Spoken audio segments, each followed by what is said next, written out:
Welcome to Infinity with VJ. In today's class, we are going to discuss about the chapter number 3, that is the pair of linear equations in two variables. There are two methods here. That is graphical method and another one is algebraic method. First one is graphical method. If, for example, lines are represented by the equations, that is a1x b1y plus c1 is equal to 0 and a2x plus b2, sorry, here b2y, okay, b2y plus c2 is equal to 0.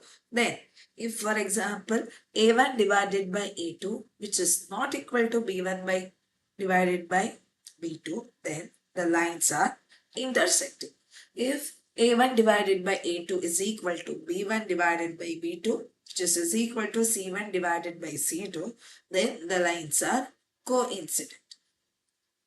Okay. If, for example, if a1 divided by a2 is equal to b1 by divided by b2 but not equal to c1 divided by c2, then the lines are parallel. Okay.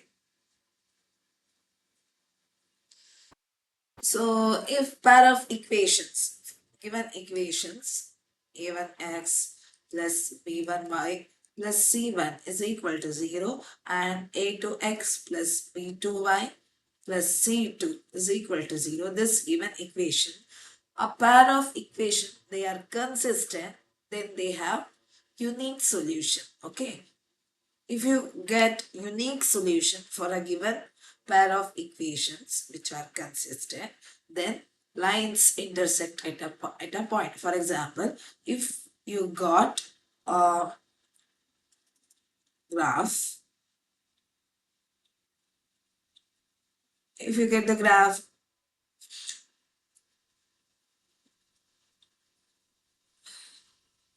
okay, here, see here in this point, the lines are intersecting, correct?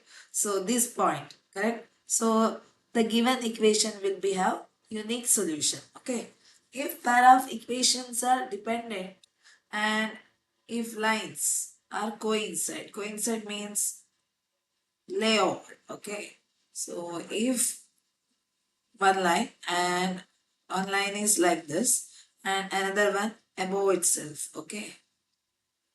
Overlapping. Okay. Then that pair of equations have infinitely many solutions. Okay. If, for example, the graph you got parallel lines, if you got, okay, lines are parallel for the given equations, then the given pair of equation have no solution. Okay. So if line intersects at a point, at one point, okay, at one point, then the given equation have unique solution, only one single solution. Okay. If lines coincide, overlap, okay, one above they lay over, then they have infinitely many solution. And if lines are parallel, they will not connect at any point, right, in a given graph, correct? So then they have no solution. And another method here we are going to discuss about, that is algebraic method. In that there are two types here we are going to discuss, that is one is substitution method, another one is elimination method. The name itself explains it, correct? Substitute, you are going to substituting something, correct? Elimination method means you are going to eliminate, you are going to remove. uh, if x and y are present, you are going to remove x or y terms. Okay, what and all, let us discuss one by one. I hope you understood this keys. If you have any doubts, please put on comment section. Thank you for watching.